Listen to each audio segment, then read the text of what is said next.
अभी अभी परम आदरणीय बाबा सुखा सिंह जी से जो इतनी देर में सुना, यदि ये सारा टेप हो या लिख दिया जाए तो इसमें मुझे 1 महीना बोलना पड़ेगा। इतना वो थोड़े में सब कह गए। और मुझे बहुत अच्छा ये लग रहा था कि इनका सत्संग थोड़ा कई लोगों के लिए कठिन तो पड़ेगा, पर ये पंजाब के लिए इनकी कथा बहुत अच्छी है। क्यों अच्छी है वो भी बता दूं। इन्हें गुरबाणी भी आती है और रामायण भी आती है। तो रामायण और गुरबाणी अर्थात केसधारी और सहजधारी सब मिलकर इनकी कथा सुन सकते हैं।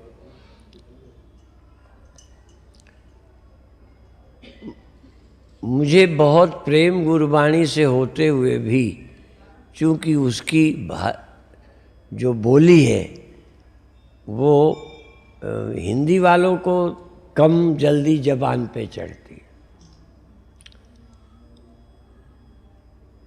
पर आपको तो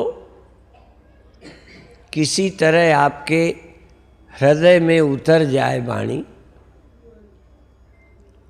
जिससे हमारा जीवन धन्य हो जाए। एक आध बातें कहेंगे। हमने अमृतसर वालों को कहा था कि हम 9:30 बजे बंद कर देंगे।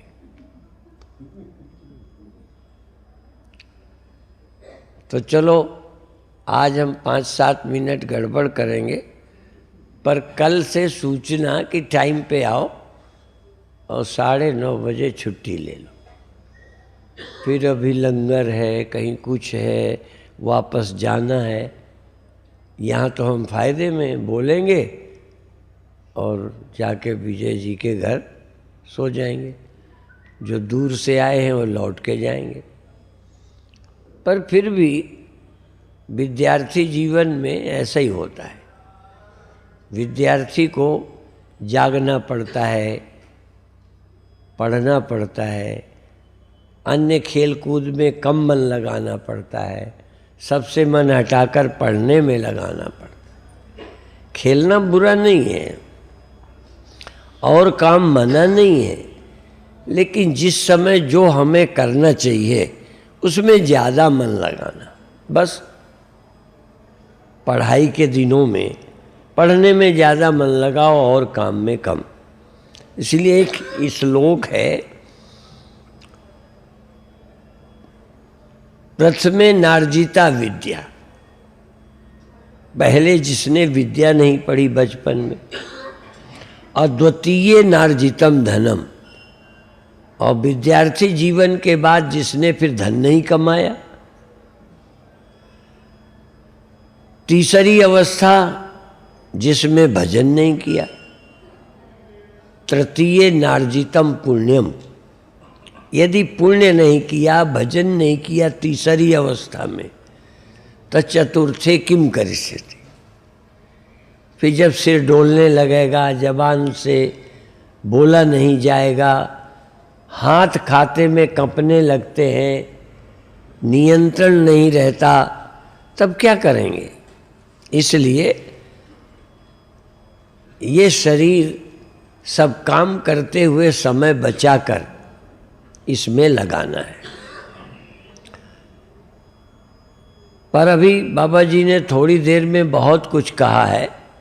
आयु बढ़ाने की बातें कह दी, हाँ, कोई दवा से, कोई योगाभ्यास से, और खराब थोड़ा है कोई। लेकिन उम्र ज़्यादा भी हो जाए और यदि भजन सुमिरन ध्यान नहीं किया तो थोड़ी लंबी आयु होके जाना पड़ेगा। और किसी कारण परीक्षित की तरह श्राप हो जाए किसी को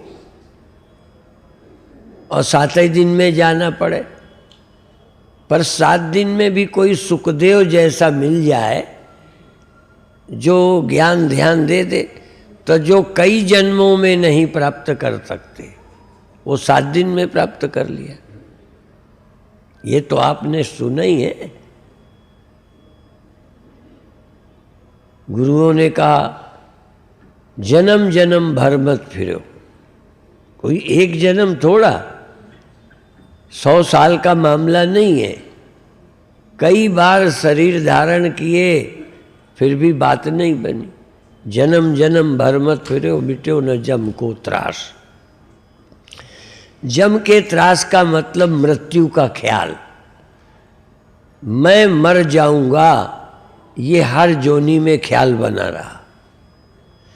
मेरी मृत्यु नहीं होती, ये नहीं ख्याल में आया। इसलिए भाई बाबा जी ने गुरुओं का, गुरबाणी का उदाहरण देकर सुना दिया कि बिना गुरु के ये बात समझ में नहीं आती। कर भी लो कुछ, शरीर को ज़्यादा टिकाऊ बना लो, मन की अवस्था को भी अच्छी बना लो, पर ज्ञान ना हो।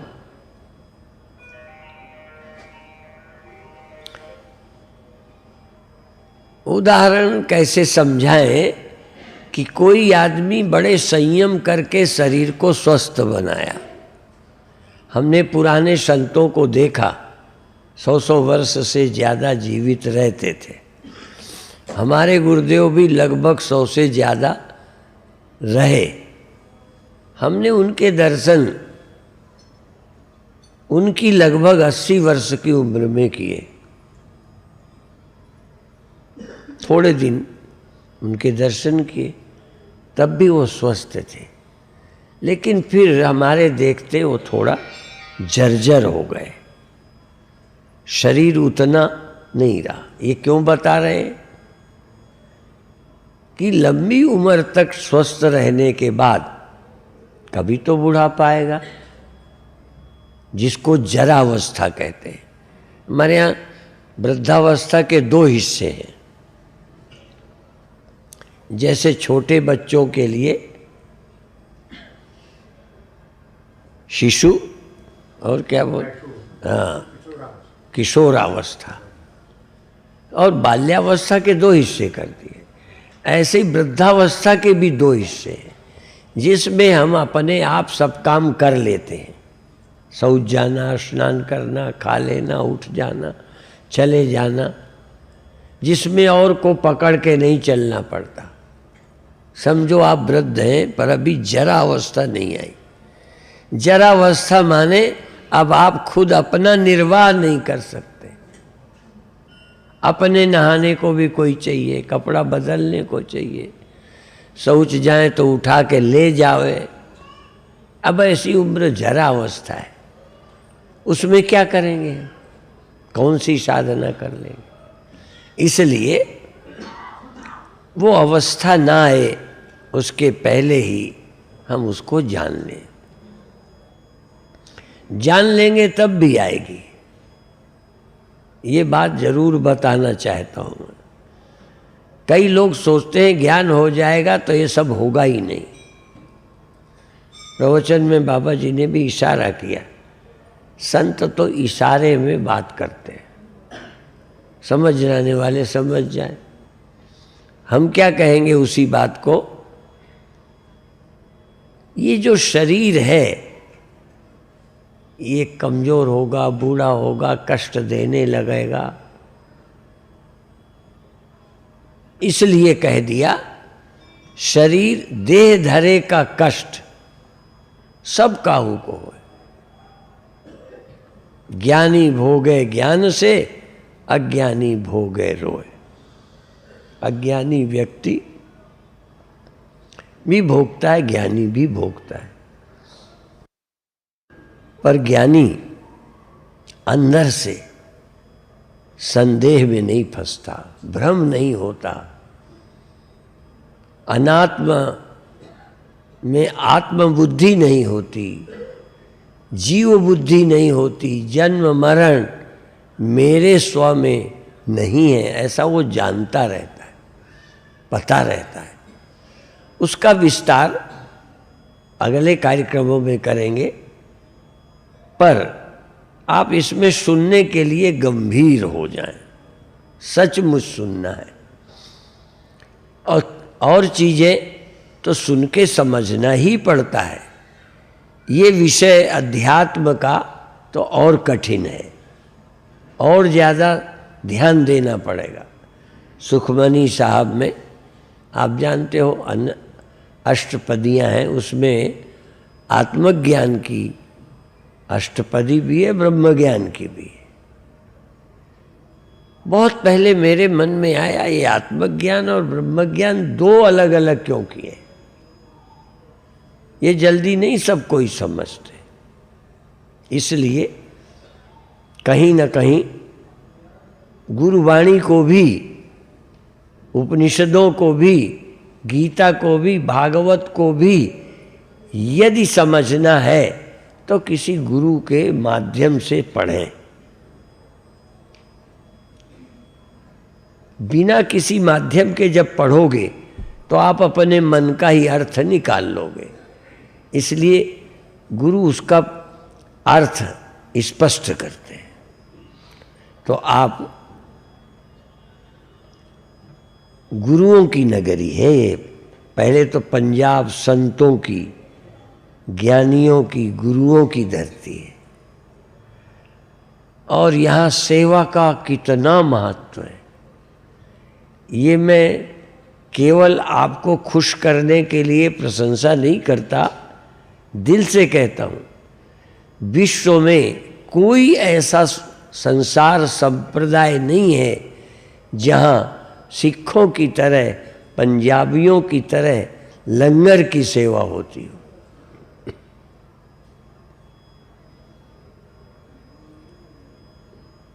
और जिस श्रद्धा से हम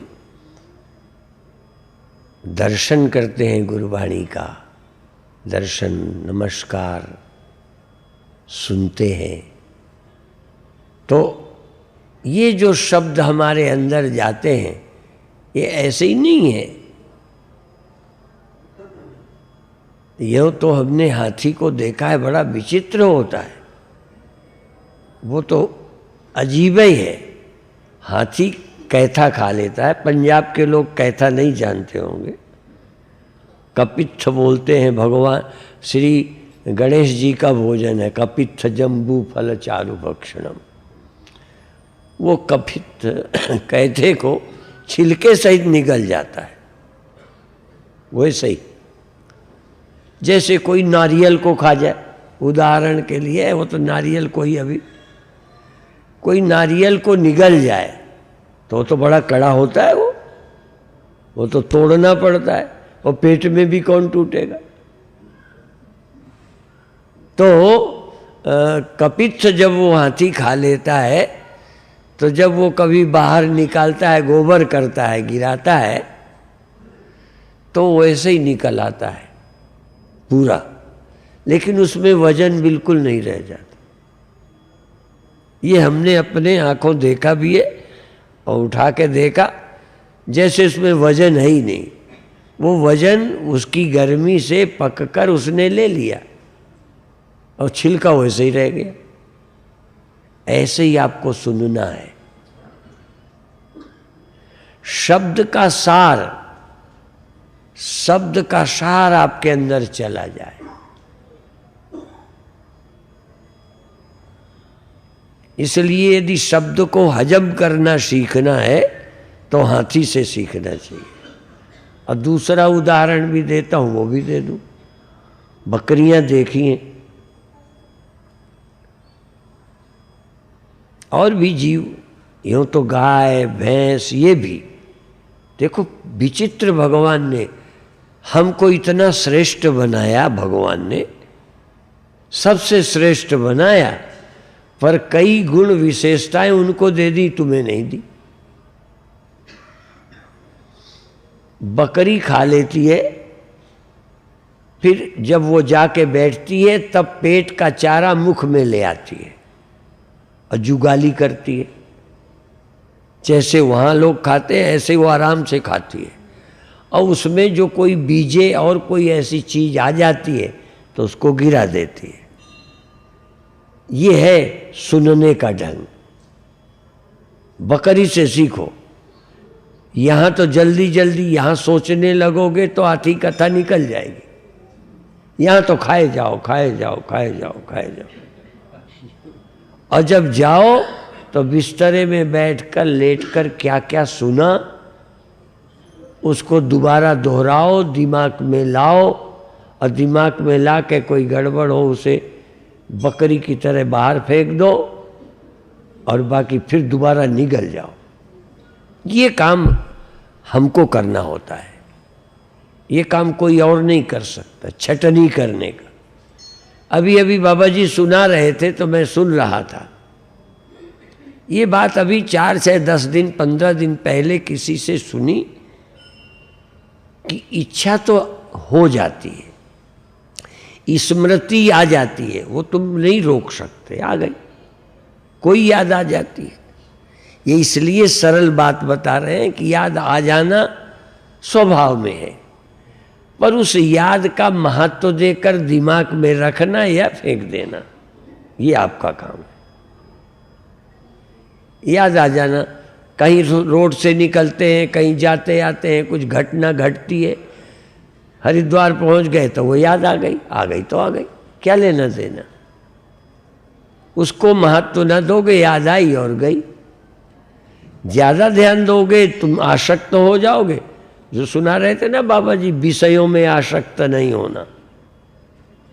दिखाई दे दिया, सुनाई दे दिया, कुछ हो गया, होता ही रहता है, पर कई चीजें आप टिका लेते हैं। ज्यादा बुरा किसी ने कुछ कह दिया, ज्यादा वो आप अपने मन में टिका लेते हैं, और फिर बेडरूम में याद कर कर करवटें लेते रहते हो, ठीक से नींद नहीं आवे। उसने ये क्यों कहा, ये है, अब निपटते रहो अकेले। वो जो याद तो हमें भी आ जाती है, किसी ने बुरा कह दिया हो तो हमें कभी याद नहीं आएगी। तो ये समझकर कि ये हमारे कल्याण में सहयोगी है कि बाधा है, आ भी गई जाए, क्यों हम अपने दिमाग को खराब रखें। छटनी करो। तो जब बकरी छटनी कर लेती है तो हमें अपने दिमाग में छटनी कर लेनी चाहिए। जरूरत की चीज रखो, गैर जरूरी फेंक दो। इतना जिस दिन तुम कर सकोगे। इसी तरह इच्छा, अरे क्या बताएं तुमको,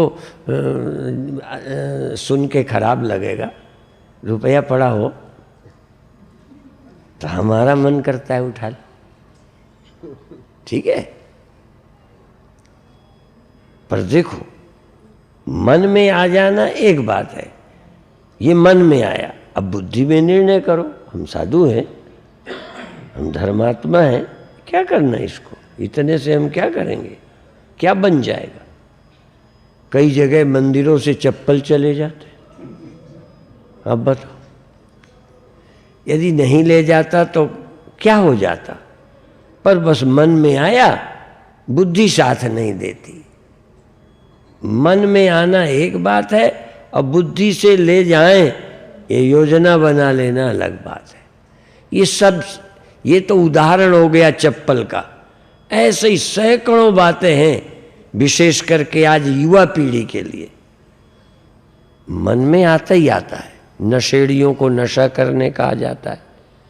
एक युवा अवस्था में काम विकार आ जाता है, मन में गुस्सा आ जाता है, गाली देने का मन में आ जाता है। अब ये बुद्धि का काम है। अब मन और बुद्धि दोनों एक ही नहीं है। रूस वगैरह में तो मन बुद्धि का फर्क लोग जानते ही नहीं, ऐसे ही एक ही समझते हैं। और ये भी बता दूं, आप लोगों में भी ईमानदारी से पढ़ी पढ़ाई बात दोहरा दो अलग है, क्योंकि हमने भी पढ़ा, मन का काम संकल्प विकल्प है, बुद्धि का काम निश्चय अनिश्चय है। ऐसा हमने तो बहुत पहले से रट लिया था। समझ में अब आता है कि बुद्धि क्या है और मन क्या है।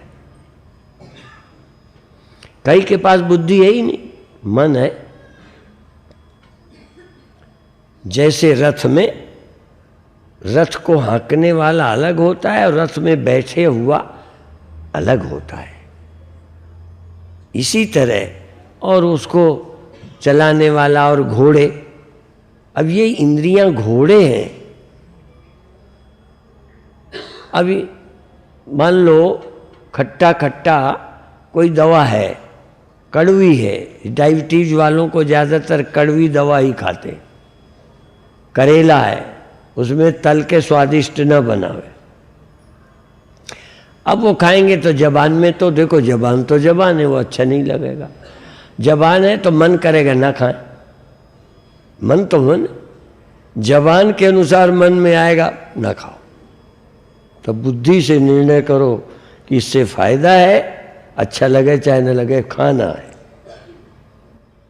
मन को अच्छा न लगने पर भी बुद्धि से निर्णय करना है कि हम खाएंगे। इसी तरह मन करेगा नशा, एक आध दो बार कर लिया ना, नशा है या चाहे कोई काम है। इसीलिए मैं एक बात दोहराता हूं जो सबके लिए जरूरी है। बहुत बड़े भाग्यशाली वो लोग हैं जो किसी गलत नशे, गलत आदत, गलत कर्म के चक्कर में नहीं पड़े। नहीं पड़ो, जिंदगी पार हो जाएगी, जरूरत ही नहीं। इनमें से शायद ही कोई होंगे, अधिकतर इसमें नशा नहीं करने वाले लोग हैं। ठीक है, अब आपको नशे की जरूरत पड़ती है क्या? ईमानदारी से बताओ, नहीं जरूरत। उनसे पूछो जिन्होंने थोड़े दिन कर लिया है, बांध के रखते हैं, नशा छुड़ाने वाली जगहों पे रखते हैं, 24 घंटे पहरेदारी करते हैं, फिर भी मौका निकाल लेते। क्या हो गया? माने जो गैर जरूरी चीज थी, जिसके बिना अरबों लोगों का, करोड़ों लोगों का काम जिसके बिना चलता है, यदि आदत पड़ जाए तो उसके बिना रहा नहीं जाता। इस उदाहरण से एक बात सीख लो कि गलत आदत डालने के पहले बचना बहुत आसान है। आपको नशे से बचने में कोई कठिनाई नहीं है, पर तुम इतने सत्संगी हो, इतने अच्छे हो, कुछ नशे यदि तुमको 4-6 दिन करा दिए जाएं तो फिर उसके बिना रहना मुश्किल हो जाएगा। इसलिए बुराई से पहले बच जाएं, वो वीर लोग हैं। जानते हुए क्यों हम किसी के कहे पर, किसी के कहने पे लगे खाने लगे? न मानते तो क्या था, मानना ही है तो गुरबाणी की मानो, गुरुओं की मानो। ये रोड में चलते फिरते लोगों की नकल कर ली, उनकी बात क्यों मानते हो? यद्यपि थोड़ा समान शरीर है, समान काम धंधा है, उनकी मान लेते हो। चाहिए कि गुरुओं की मानो, गुरबाणी की मानो, उनके कहे पे चलो। आज अभी आते आते मैं कह के आया, अमृतसर में गुरुमुख शब्द प्रचलित है और मनमुख भी प्रचलित है। 2 शब्द सबने सुन रखे हैं, मनमुख और गुरुमुख। तो मैंने उदाहरण दिया, ऐसे ही मैंने कहा एक चीज निकाली। हमने कहा देखो, ये बच्चा अभी कुछ नहीं ज़्यादा जानता, फिर भी देखो यदि मैं इसको कोई चीज़ दिखाता हूँ तो बच्चे को पसंद है, लेने का मन है, लेने का मन होते हुए भी वो अपने आप नहीं लेता, मुड़ के देखता है अपनी माँ की तरफ। क्यों देखता है? कि माँ की इच्छा होवे, कहें तो ले लूँ, यदि वो ऐसे सिर हिला दें तो नहीं लेगा, और कहते हैं ले लो प्रसाद है तो ले लेगा। एक छोटा बच्चा भी अपने बड़ों के, परिवार के, माँ बाप के रुख को देख के चलता है। हम बड़े होकर, इतने सयाने होकर गुरु के रुख को देखे भी ना चल रहे। जो गुरु के रुख को नहीं देखते, कैसे माने हम गुरुमुख हैं? गुरुमुख तो तब हम हैं जब गुरु के मुख की तरफ, जैसे अभी कहा ना, अपने माँ की तरफ देखता है, माँ के मुख को देखता है, उनका इशारा, रुचि देखता है। ऐसे ही हम गुरुवाणी का रुख देखें, जो हमें रहत दी गई है, जो हमें जीने का ढंग दिया है। अच्छा, सिखों को ही दी गई है, सनातन धर्मियों को तो नहीं दी गई। हाँ, उनको भी है, क्या करना क्या नहीं करना, क्या खाना क्या नहीं खाना। अभी हम सब भूले जा रहे हैं। आज युवा पीढ़ी में समस्या है, पढ़ लिख गए हैं ज़्यादा। मैं अपना ही उदाहरण दे दूं, ये उदाहरण भर के लिए है, मैं उसको जोड़ना नहीं। मान लो मुझे अभी कंप्यूटर नहीं आता, मुझे भी टेलीविज़न चलाना नहीं आता, मुझे ये चैनल वैनल खोलना नहीं आता। ये खोल के चले जाएं तो चलता ही रहता है, बंद कर जाएं तो बंद ही रहता है, मैं कुछ कर नहीं पाता। और सीखने में ज़्यादा रुचि नहीं। वैसे इतना तो है कि जब इतना ब्रह्म को समझा है, यदि एक आध महीना कोशिश करूं तो चलाना ना आएगा क्या? बोलो, आ जाएगा। पर हम सीखना ही नहीं चाहते। क्या करना, टाइम ठीक बीत रहा।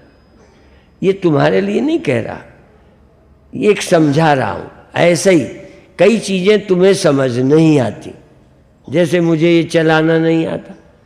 आप भी चाहें तो यदि मेरे जैसे को कोई चीज़ समझ आ गई है तो आपको भी आ सकती है, कठिन नहीं है।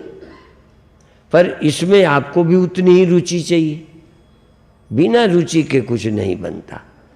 तो आज केवल व्यवहारिक एक दो बातें ये बताई, इनको याद रखना। और कल अध्यात्म वेदांत, कई लोगों को आत्मज्ञान नहीं होता, हम कल सोचते हैं आत्मज्ञान कराई दे कल, ठीक है? तैयार होके आना आत्मज्ञान के लिए कल। आज व्यवहार में देखो, ज्ञानी हो जाओ तो ज्ञानी ना हो तो गुरुओं की राय के अनुसार चलो। उनकी राय से चलोगे तो इस लोक में भी भटकोगे नहीं, इस लोक में सुधार हो जाएगा। और समझ जाओगे तो परलोक भी सुधर जाएगा। तो वो परलोक वाली बात कल बताएंगे, ठीक है? आज इतना ही ईमानदारी के साथ, जितना आपका मन जरूर मचलेगा ये कर लें। घर वाले मना करेंगे तब भी मन करेगा करें। एक उम्र होती है जब मनमानी करने को जी चाहे। हमने बच्चों को देखा है, ईमानदारी से कह रहे हैं, कुछ थोड़ा अपने अंदर भी देखा। अभी वही अमरूद बाजार में बिक रहे हैं, खरीद लो। वो अमरूद खरीद के खाने में मजा नहीं आता जो किसी के पेड़ में लगे तोड़ के खाने में मजा है।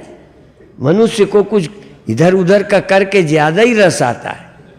इसी तरह ऐसे हम प्रसाद दें, लोग खुशी से लेते हैं, पर कई जगह कहते हैं आप लुटा दो। अब जब लुटाएंगे तो लूटने में, धक्का मुक्की में फिर मजा आता है। फिर कोई कहेगा हमने इतनी पाई, कोई नहीं कहना हमने इतने, कोई ने कहा हमें एक भी नहीं मिली। तो आनंद के जगाने के लिए कुछ लोग नया नया काम करते रहते हैं। तो इसलिए बताया, उस आनंद के जगाने के लिए सुमिरन का सहारा लो। ये बाहर का आनंद यदि तुम्हें मिलेगा भी तो जिंदगी खराब करेगा, भटका देगा। इसलिए चाहे जवान हो, चाहे बूढ़े हो, चाहे गृहस्थ हो या आगे होना है, सबके लिए एक सुझाव है कि जो रास्ते में ठीक चलता है, हाँ, रेल एक ऐसी है, रेल। अच्छा, अब तो झूठ बात नहीं कह रहा, सच कह रहा हूँ। न मैंने कार चलाई और न ट्रेन चलाई, पर मेरे को लगता है कि ट्रेन में आसानी से चला सकता हूं, क्योंकि उसमें पटरी पटरी जाना है, मुझे ज़्यादा यूं यूं करना नहीं। अब ये शहर की गलियों पर जहाँ लोग चल रहे हैं, कार चलाना, जरा सा चूक गए तो इधर कहीं कोई आ गया, ठीक है ना? तो इसी तरह संसार की सभी योनियां ट्रेन की तरह हैं। गाय, भैंस, कुत्ता, बिल्ली, जीव जंतु वो रेल की पटरी की तरह अपनी लाइन पे चले जा रहे हैं। उन्हें भटकने का कोई डर, मनुष्य का जीवन ये कार चलाने जैसा है, जरा सा चूके तो ये एक्सीडेंट, ऐसे हो गया तो उससे टकरा गए। इसलिए पशु पक्षी योनियां, उनमें ज़्यादा सुधार की जरूरत नहीं है, बुरा नहीं मानो। यदि सुधार भी करना है, रास्ते पर चलना सिखाना है, गुरुओं के मत के अनुसार चलना है, तो वो केवल मनुष्य को सीखना है और किसी को जरूरत नहीं है। इसलिए इसका ध्यान रखो। बाकी बातें कल बताएंगे। और बाबा जी ने दर्शन दिए, हमें बहुत अच्छा लगा। हाँ, ये और सत्संग का लाभ इनका भी लिया करो। ओम शांति शांति शांति।